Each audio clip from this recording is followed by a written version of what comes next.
Yo, yo, yo, yo, yo, what is going on, COD Familia? It is your boy BN, aka Mr. Kingdom Builder, and in today's video, we are going to be looking at Age of Empires Mobile, a new kingdom builder that is about to be hitting the market on October 17th, 2024, and specifically, within the game, we are going to be doing a deep dive look at the largest project of players that are planning to start out in a new kingdom thus far. That is the Empire Project. They have over 1,000 members. They have almost 600 people that have confirmed that they plan to join them when they start in a new kingdom. Now, for those of you who may not be privy to what jump projects or new start/restart projects are, basically it is where you're just collecting a bunch of humans, you're organizing them into any number of alliances, and you're planning to go to a new kingdom with this idea of wanting to kind of enact and put in place a structure and management style that you believe will work better in that kingdom versus maybe what you've done before. Maybe you just want to go in there and kind of run things the way that you see it in whatever capacity that may be.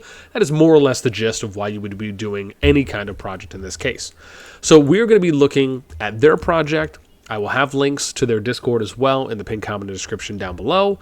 And yeah, this should be fun. As always, if you enjoy the content, make sure you throw us up. It should also be noted that the person who is running the project right now, I believe, I actually had just seen their thing. Here it is. So you can see here, look, they have almost 3,400 comments. Probably a lot of these are like re-up pings. But then you also have 211 upvotes. I mean, just wild amounts. But before we really dive into the project and check out their Discord, let me give you a little bit of background on myself, because some people might be wondering, okay, well, is this person really in a position to review projects, to go over them, and to give any thoughts? Why should people care? Well, let me give you a little resume of my history. So I started playing and messing around with kingdom builders back in 2013 when Game of War released. I played a number of them since then. Ones that I am most notable, I guess, for, or that I have done the most work in, would be games like Rise of Kingdoms, Infinity Kingdom, and then most recently Call of the Dragons, where I do currently produce content for and play. Now, for me, one of the things that you'll notice if you take a look at anything here is that I list off kind of general things that I've done, along with specific things that I've done as far as kingdoms that I've done projects in. I also give you video references to kind of how those kingdoms played out while I was there. And I like to be very transparent. This is something that I notice a lot of projects typically do not do, regardless of what kingdom builder game you are playing. They usually do not take the time to kind of go out of their way and provide, hey, these are the kingdoms I played in, and hey, it worked out or it didn't work out, and this is what happened. I like to be very upfront and very crystal clear on those fronts, and I also give these video references, so if you do want to watch those, you can. But probably some of the most notable things that I've done is, I've ran a total of, I think, 9 jump projects at minimum, maybe 10. I have to really think about this for a minute, but 9 projects so far across 3 games. 2 of my largest projects that I've done is where I ended up recruiting pretty much 800 players in about 2 weeks, 800 plus. And this is all kind of grassroots. This was before I ever was doing any kind of content creation for the game. And the largest project I've had was about 15 alliances. The second largest was 12 alliances that I've ran. I don't really believe in running small projects. Most projects I run typically are around, 6 alliances minimum, right? Some people have kind of donned me the mega project leader, if you will, or person, but that is really kind of how I see it for a number of reasons. I'm not going to necessarily get into all those details, but with that in mind, I also do project reviews. So I've done a number of project reviews for Rise of Kingdoms. I've done a number of project reviews for Call of the Dragons, and I think I've done some for Infinity Kingdom as well. With that in mind, let's go ahead and jump into the Empire Project. There is a lot to get through. Now, they did a town hall meeting, I believe it was yesterday, and I ended up tuning in for that. I was kind of in and out because I had to do some work, but we may even review their town hall VOD whenever that does get uploaded. I believe I had even recorded it too as well, just as a backup, but I forgot to realize that they typically post all their VODs, so there really may not have even been a need to. But we'll see. If people like this and they would like a little bit more on the project, and you'd like for me to kind of go over and analyze their town hall meeting, kind of looking at highlighted points for subjects and topics they brought up, let me know in the comments below. So let's start off first with assessing the project. We're going to kind of go through each of the channels, and I'm going to give you my thoughts overall. Now, I should note, if I can find Greedy here, right? I don't think there's anything really important here in our DMs, but I'm just going to scroll all the way to the top so you guys can see for yourself, right? This was back in April 22, 2021, where he had asked, I was reading Jump Announce just now and realized I'm not assigned to any team, right? This was back, again, when I was playing Infinity Kingdom, where Greedy had joined up at that point. So I've known Greedy for a while, and I've had good conversations, good talks with Greedy. I think Greedy's a good person. So let's go in and take a look here. So starting off, I just wanted to point out that they do have, wherever this 1,000 member note is here. Here we go. So we now just hit over 1,000 members. This was 2 days ago on the 11th. They also mentioned, as I said, in this town hall meeting that they have, I think it was like 577 or something. It was almost 600 people that they had that had filled out their form saying, hey, they wanted to join. If we go all the way back up, you can see that Greedy had been doing this since April 3rd, right? So this, you're talking almost 6 months at this point, a little bit more in 6 months that this has been going on, probably 6.5 by the time the game releases and they actually start. And you see some of the early mails that were introduced as well. Now, I will just say this simply put, I am very much more of a generalist. I'm a big believer of kind of less is more. We don't necessarily need to be kind of too fancy, if you will, and that's nothing against anyone that does with their announcements and the way that they apply those. But I will say you do see a consistent trend. I think no matter what, when you are putting together any kind of announcement, formatting and having a level of consistency for how you are putting together and kind of establishing a blueprint for your announcements is important, so people kind of know where they need to go. One of the things, at least in some of the early mails that I see, is that oftentimes when you're doing these kinds of points, it can be really important to call attention to kind of what that topic is. And this is where you would have like individual headers, right? So an example could be where he's saying, we'll be doing regular activity checks. Well, maybe you bold the word activity checks. Revamping the Discord. Maybe you bold revamping the Discord, where you're kind of calling out to what that area of text is going to be about. So that way it doesn't feel like when people are reading these that it's just a giant wall of text, even though it is nicely separated. It's nice to kind of know or have an idea before you start reading something on what it is, just because it kind of puts that, I guess, front of mind to how people are going to digest what they're about to read. Then we end up getting, right, we go a little bit more down. We get some more announcements. Again, similar formats here too as well. This is where we start getting some information about kind of how they're going to be going through some of their activity categories, right, where they're kind of going through, I think, like weightings and things like that.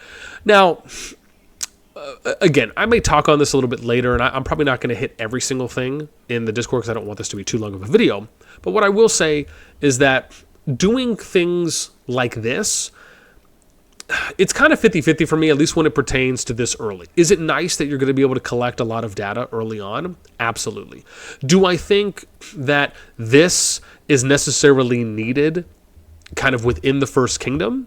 It's iffy. I mean, if you are going to be having a lot of PvP, if you're anticipating having a civil war, if you're going to be having to kind of fight for your dominance, then okay, maybe to an extent. However, this is not necessarily, like, these are things you would usually see being done in KVKs or SVSs, where it's a bunch of kingdoms going on to a new map and fighting it out, or going on to a different server, right? And you're kind of fighting it out between, you're going to a different map, fighting between multiple kingdoms or multiple servers, and you're kind of going at it.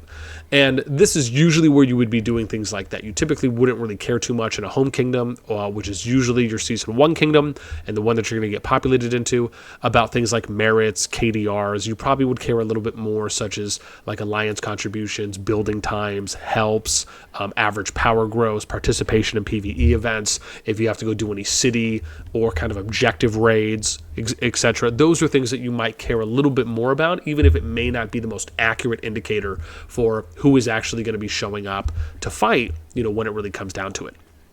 However, it is nice, regardless of how they decide to do that. I will say that it is nice to give that information up front. The only thing I would always kind of err on the side is that sometimes giving too much information too early can be a little bit of a turnoff. Sometimes it can almost make it feel like there's too much pressure, and there's, it's not to say like being too prepared is a bad thing, but sometimes giving people more information that they need to digest when it's not necessarily at a point in time where that information will and most likely may be relevant can just sometimes feel like too much of a burden on an individual player. So it's just nice to be kind of cognizant of those things. But like, as I said, it is still good to be at least having that information, having that structure, be aware, at least having what's the word I'm trying to, like, that they actually have something put together for it. So we continue going, and it looks like I think they're going to end up doing, let's see here what they have, if they've made something about how many alliances. I think it was 5 from what I remember. Here we go. We are close to filling out 5 alliances of 75 each, includes First Tech Alliance. Because, again, in most of these games, typically you're probably starting like 50 to 60 members in the beginning. But usually after you build something like a center forward or your first main alliance building, and then you're typically focusing also early on alliance member capacity techs. You may not have to wait as long as you probably think. So, sometimes you can assign more players than just the 50 amount, even if they have to go to like a secondary or staging alliance for a temporary period before they can join the main. We see, hang on, we got some broken records here. Fill out the form. Okay, never mind. I thought those were actually like broken. Like, hey, we broke some internal records. Let's see here as we continue going down, and then we're going to get to some of the other channels too as well. I just want to see if they have anything else. We're kind of already up to date. This was the town hall meeting yesterday where they had announced. Okay, cool. So we're kind of up to date. Now let's take a look at some alliance lists. So alliance lists, let's see what we have here. So this looks like okay, so this is basically the alliances that everyone is going to be in. So one thing I probably would advise here, and let me see as well if they did this. They may have already done this at the very bottom. Okay, so one of the things I would do here is, so there's actually 2 things. Number 1, and I think this is incredibly important, is you need to alphabetize this. That is really kind of a standard way to go about these things. You don't want to kind of have people spending more time than they need to, especially with just kind of how efficient and well structured everything at least appears to be at face value from what I'm looking at so far. This kind of seems like a small miss to me. Again, not that it's anything major, but again, it is something that if you're looking to save people's time is really important. So alphabetizing all of these would be number 1.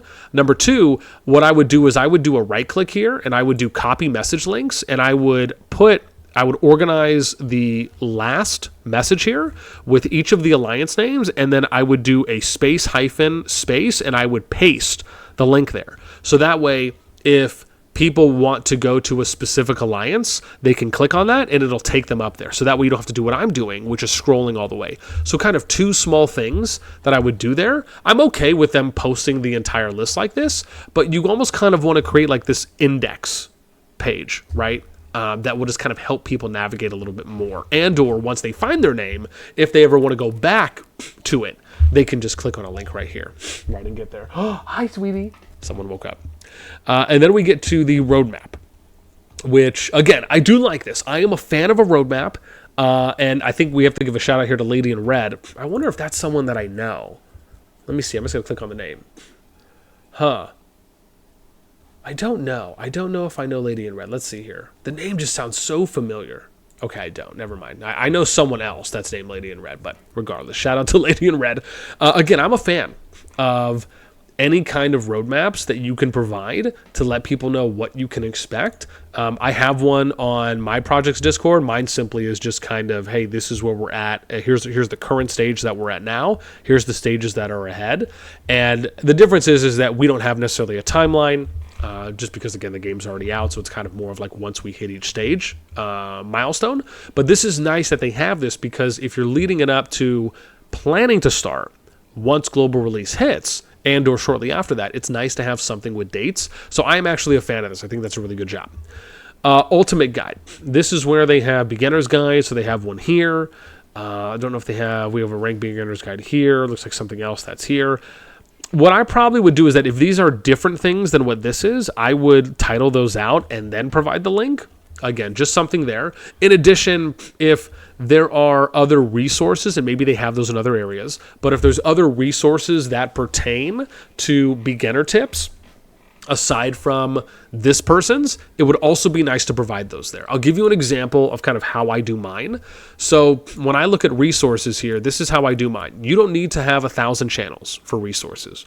You can have one channel with resources, and then again, just simply title them appropriately. You can even do these alphabetically, which now that I'm thinking about it, I can do, along with alphabetically doing these, now that I'm thinking about it once again, right? Opportunities. However, the point is that you don't necessarily want to, like, I'm very much kind of a less is more, right? A thin to win playa type of approach where we don't need to have a million channels. Like, I can't tell you when I go into projects how much, I don't want to say it annoys me, but it just feels like it's so much more than it needs to be when you go into a project Discord and they have, like I remember going into Rock and COD and Infinity Kingdom Discords where they'd have, 100 channels, and those channels are just specifically for heroes or commanders, and then they're talking about that. Like, you can literally have, like if you want to have a discussion channel, do a discussion channel that says Commander Discussions. If you want to do guides on them, do a channel that says Commander Guides, and then just list all of them out. You don't necessarily kind of need to have all of that, because you have to also think about how is the average member going to visualize? How are they going to be able to understand your project's channels and not feel overwhelmed, right? You kind of want people to feel comfortable. So you want almost kind of every channel to have a specific unique purpose with how you're designing it, so that way it doesn't feel like it's an overburden. I'm actually okay. Like, I think a lot of even like the emoji stuff on next to channels I'm somewhat okay with, as long as it's not really over the top. So something like this I think is actually okay. Then let's go to leader info. So leader info for me is really big because, as you saw in my resume, I still gave some information on myself, even though mine is structured a little bit differently. I would anticipate people who are going to be R5s and or in management would probably write something more like a paragraph about themselves. However, what my expectation is when I'm reading leader info is, one, I want to know what your resume is. So what games have you played in? What kingdoms have you played in? What positions did you have?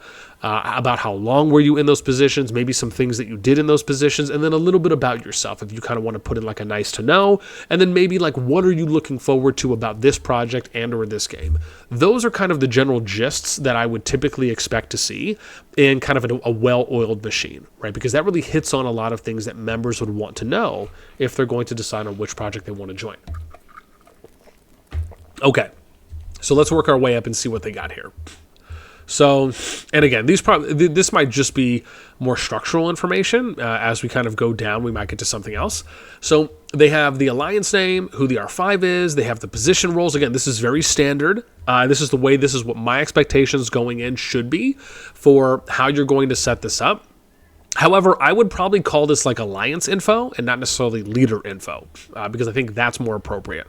I would maybe do a separate channel that says like leadership resumes or get to know leads, something like that, because this is more alliance information. But this is good. It's nice to have these things listed out so people know who are the point of contacts for each of the alliances along with the roles that they have. Then we have IMP the R5, EMP the R5, and I want to point out a number of these people I know. People like Mao, I played with him in I think Kingdom 2 in Call of Dragons. I've had good conversations with him, and a number of other people that I recognize too as well. We got GMP, the lead there. We got HMP, the lead there. And then, I don't know if these are global positions or just others, additionals.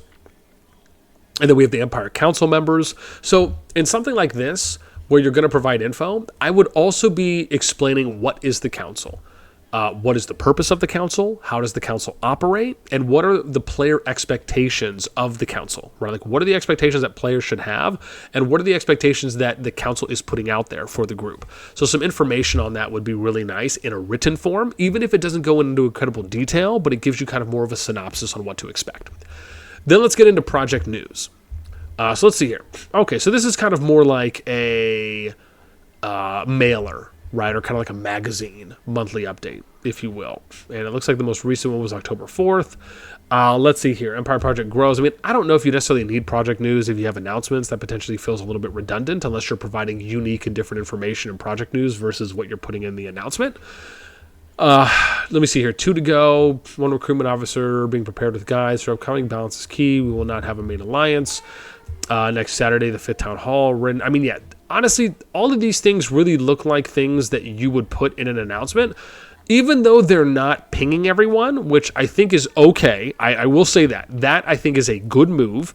on not doing an everyone ping for this, but this channel is redundant where I would just put everything into the announcement channel. Let's go to activity checks. I'm actually a big fan of activity checks. I really believe in doing this early on as far as establishing a channel and having an understanding. Now, the one thing that is already a turnoff for me, and I'm not a fan of, I never recommend people to do this because I'm going to be honest, it really is just flat out annoying, is when you do multiple pings.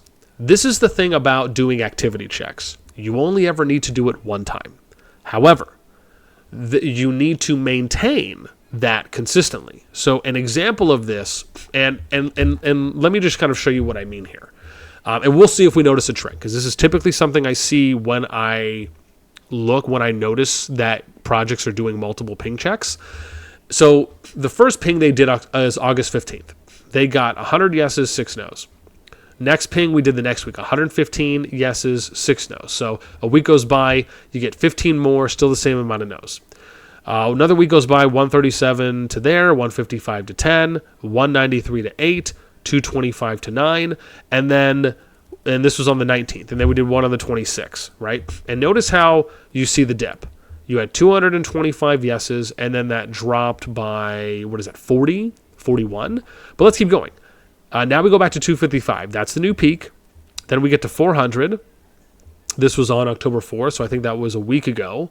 And then we have... can I click show results? Okay. And then this one we're at 429, right? So we're a little bit more here, but the poll has 5 days left.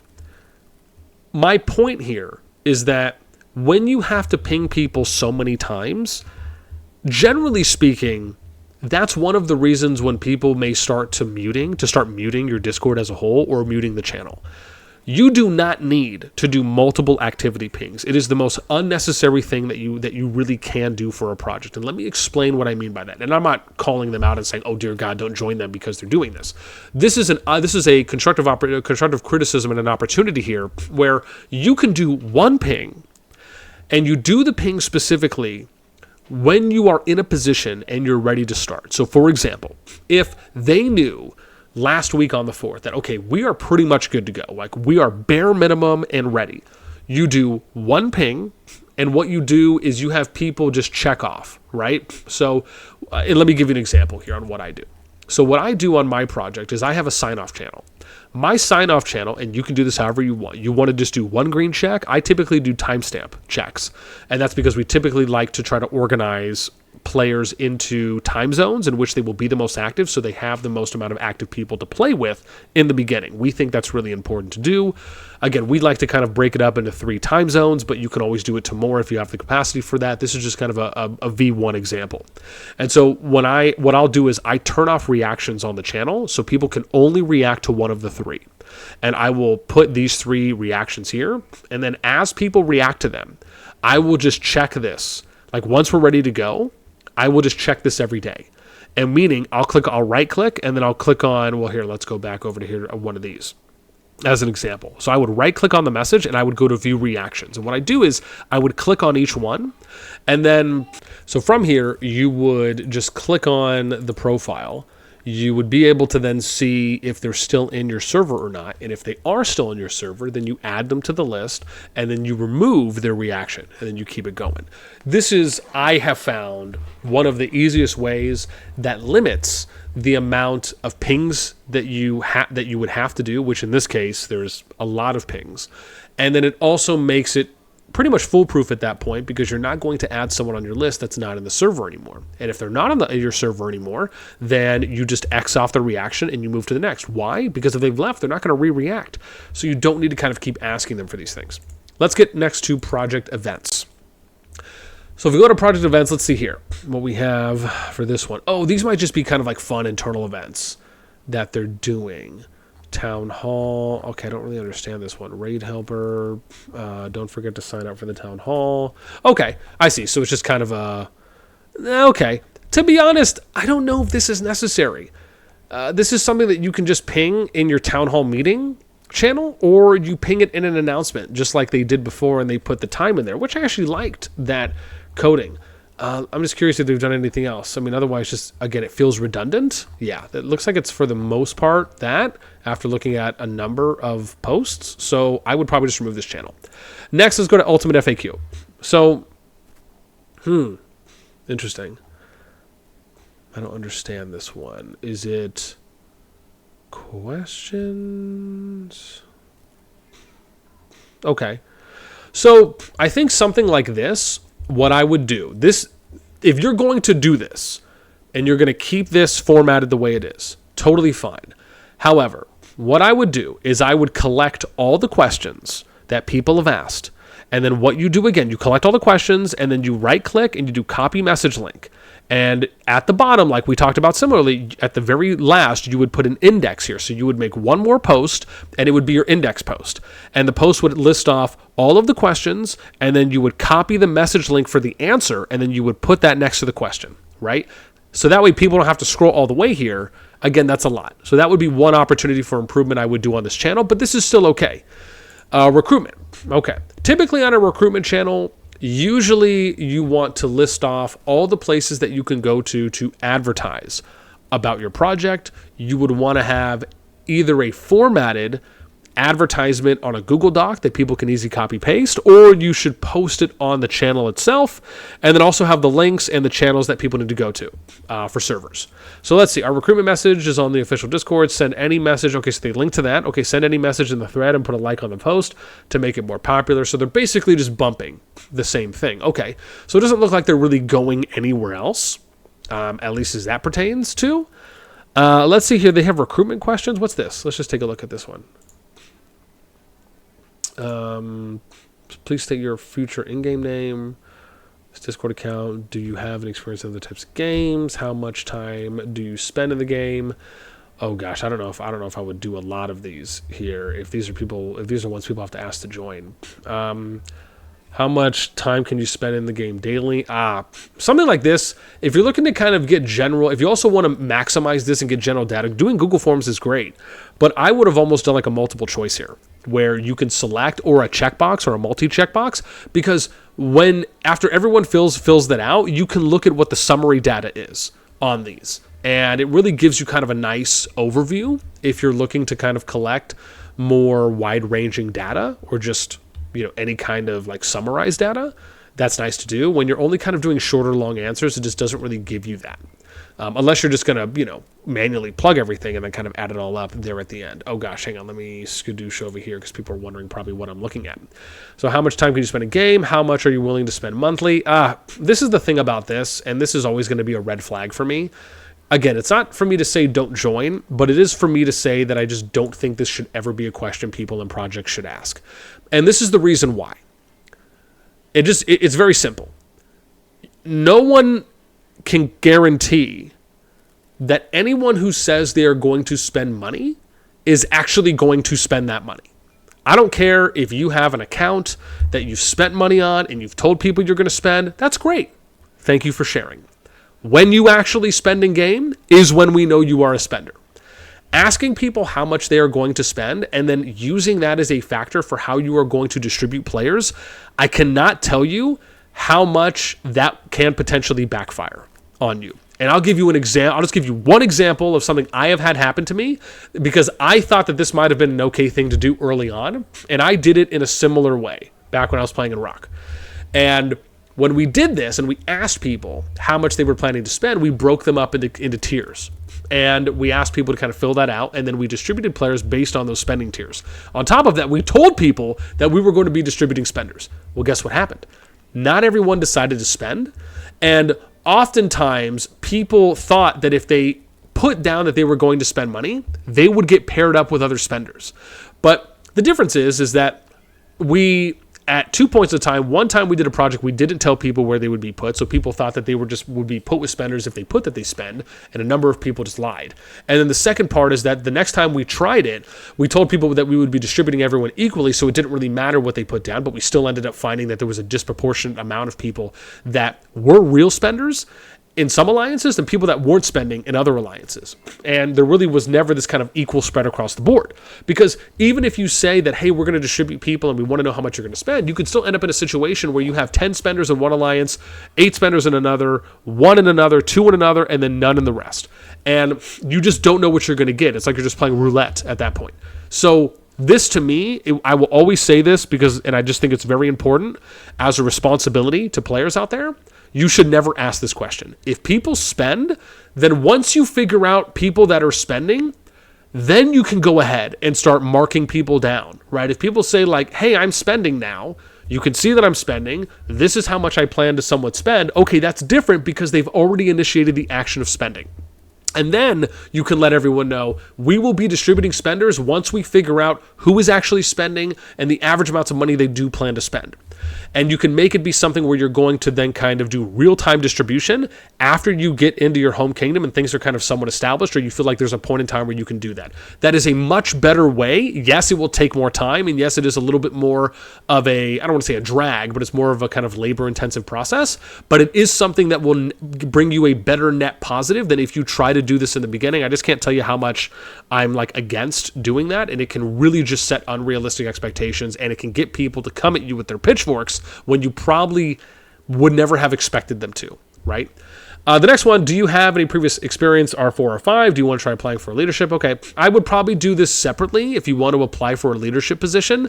I don't know if they have a channel on here that specifically says like applications, but that would probably maybe be one of them. We'll see. But I would do a separate application for an R5 and an R4. I would also do separate applications for department positions as well. These are things that I do and have done. And I'll give you an example here. If we go onto my Discord again, I'll show you that on my channel, we have one that says COD-P positions. And on here, you can see that we have kind of a brief synopsis of what we think are important points for these positions. And keep in mind that these are just for leader and officer positions. I have the other ones already archived that we would typically do for other department positions. And I typically do 2 things here. Number one, I have a unique application, and I also do a video resource that walks through expectations for the position if you plan to join the project. I just think that's really important. Okay, let's get back to these recruitment questions real quick. So please state your primary language. Okay, please write your time difference. Are you committed to playing AoEM, or are you simply testing it at first? I'll be honest, I just wouldn't even ask this question. Like if people are filling out your application because they want to join the project, that's why they're filling it out. So this kind of feels a little redundant at that point. Considering that we have a large project and there will be several alliances, at least in the beginning, are there any friends you've invited? This is a very important question to ask. I think this is a great job on them. This is something I've always done in projects, is that you want to make sure within reason and within capabilities to try and keep friends and groups together as much as possible. Okay, let's go and continue on. So let's go to Hall of Fame. Official list of Empire content creators. Okay, cool. So this is like some peeps. Wow, they got a lot of content creators hanging out. Okay, let's go to Alliance selection. So please note, what are we doing here? To gain permission to your respective Alliance channel. Ooh, so they're doing Alliance channels within the Discord. I don't know if I agree with that. So if that is the case, I will say this. I would not do that. I would stop doing that right away, and I would have each alliance have their own individual Discords. Keep in mind, this Discord really should be transitioning into a kingdom Discord. That's what it should transition to, where all players from all alliances are here, everyone from all the management teams are here, R4s, R5s, and this is a place where everyone can socialize, engage, discuss, conversate, joke, etc., banter. This is that kind of a place. You want this to be your kingdom hub. But the reason I will say, and I can tell you I've seen this happen in a number of kingdom Discords that I've been a part of, where they included alliance channels in, is that the people who have admin perms and anyone who has additional perms can go and look at other channels. You do not want anything like that to be the case, because even if you tell people that you're not going to look at other channels, you always have, it's like the tease is always there. And the idea is to eliminate that tease, remove it completely. Because if you're going to put yourself in a position where members can almost essentially be spied on, right, which is really what it is, you don't want to subject yourself to that kind of scrutiny that could come, because I'm telling you right now, that could come back to really bite you in the arse hard. So I tried doing this in one of my projects because I thought, hey, maybe we can do it better. I did it in one project, never did it again. I don't believe in doing that. I just think that it can cause a lot more problems than it can do good. Instead, like I said, focus on the kingdom being a hub and really being that, and each alliance should have their own separate discords. Okay, let's go to... Now, if you want to have things like voice channels for alliances on here, and you want to still give people roles and to like show... No, so they can like show off the alliance they're in, totally fine with that. But to have kind of normal discussion channels and important channels, so to speak, that are probably unique or alliance specific, I think those should be done on their own discords. Let's go to reaction roles. So reaction roles, we have Discord, color, choice, and naming tag. Okay, I mean, I don't know if maybe we need this many. I think it would be nice to kind of keep things a little bit more consistent. But hey, listen, if you're okay with that and there's nothing wrong, totally fine. Members are able to select their time zone here to inform people of their timing. So I think a single time zone is probably okay for like where, because I guess this is kind of based on the time zone that you're in. This doesn't necessarily mean that this is your activity window. I actually would like to almost revamp this, and that really has kind of been my thought as of late over the past number of projects, is why not do this where I break this down into time zones for what is the average time window that people are going to be the most active in. So for example, we might do like 0 to 1 UTC, 1 to 2 UTC, 2 to 3 UTC, right? And you kind of do roles for each of those. So that way you can kind of ping people within that particular hour if it's needed. And it really gives a more specific breakdown, is so you're not like pinging people across like a 2 to 8 UTC window that covers a 6-hour period. So things like that I think are actually a little bit more valuable if you're willing to kind of break those down a little bit more. Nothing wrong with this, but if you're just trying to fine tune that a little bit more, I think that could be an opportunity. Content creator ping. It's like this role to be pinged when the GOAT Sigurme either posts to YouTube or goes live on Twitch.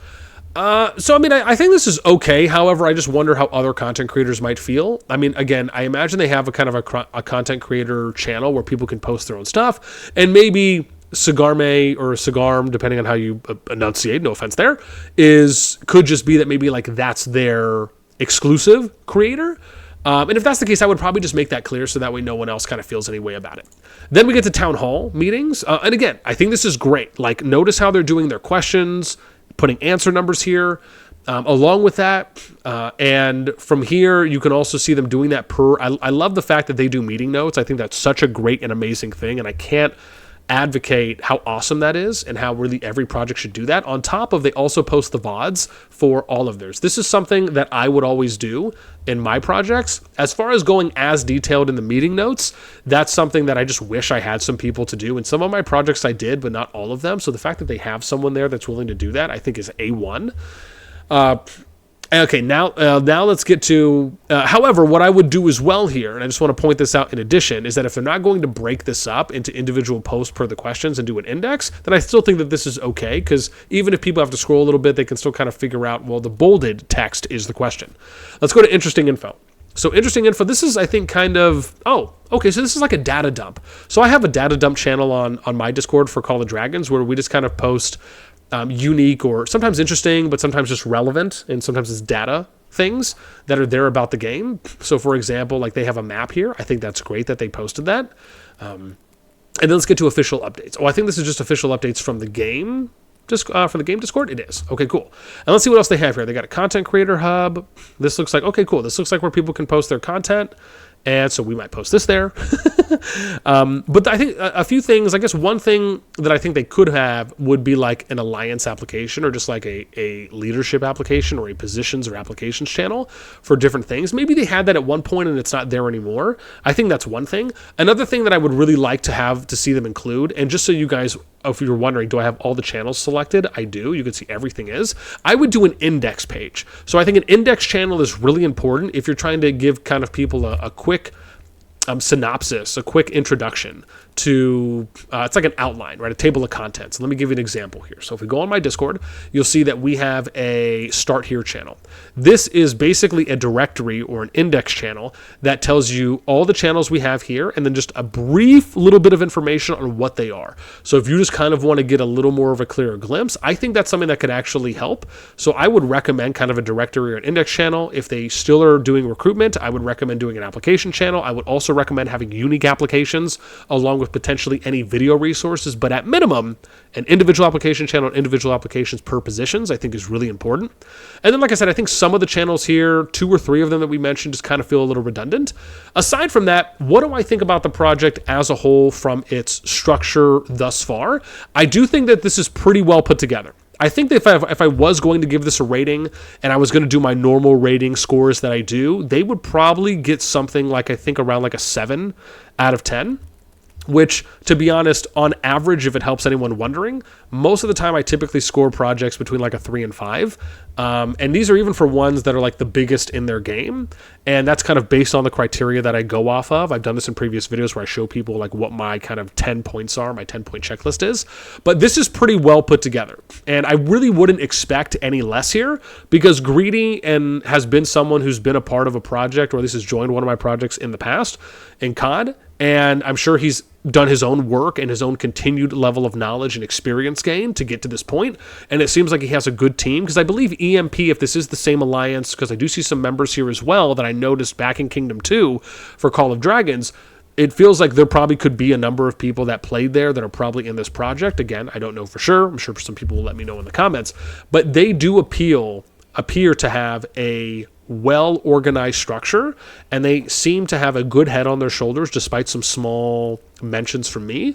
And I'm really excited to kind of see where the project goes. Now, of course, we didn't dive into specifics on like what are their expectations going into the kingdom, how are they planning to organize certain departments, do they have kind of what I would consider, which is like a kingdom goals? Like, how are you planning to build the kingdom? For example, do you want to share with people? Do you just want to kill everyone? How are you planning to approach KVK? Are you always going to look for fair matchups? Or do you not care what the matchup is as long as you guys win in the end? Like those kinds of, like, how are you going to handle kill events throughout the kingdom? Are you just going to do pure free-for-all when kill events come up? Are you going to have some kind of organized approach to it where you'll maybe limit it to zone 3, zone 2, zone 1? Like, these are really, how are you going to address people that maybe want to move alliances, right? These are just some of the things that I don't know if that would necessarily be something that they would put here. Some of those things I would typically write out, but maybe they discuss these in a town hall. So like I said, maybe we'll review that if you guys like this one and you'd like for me to do a little bit more. And if you'd like to see me do any other kind of Age of Empires mobile content, as we probably will be doing some, but my approach will probably be different than maybe other creators, I'd love to hear, so let me know in the comments down below. And again, I wish Empire Project the best. Mentioning for the second time, if you do want to join and check them out, link to their project in the Discord in the description pinned comment down below. That's it for me. As always, until next time, we'll catch you later.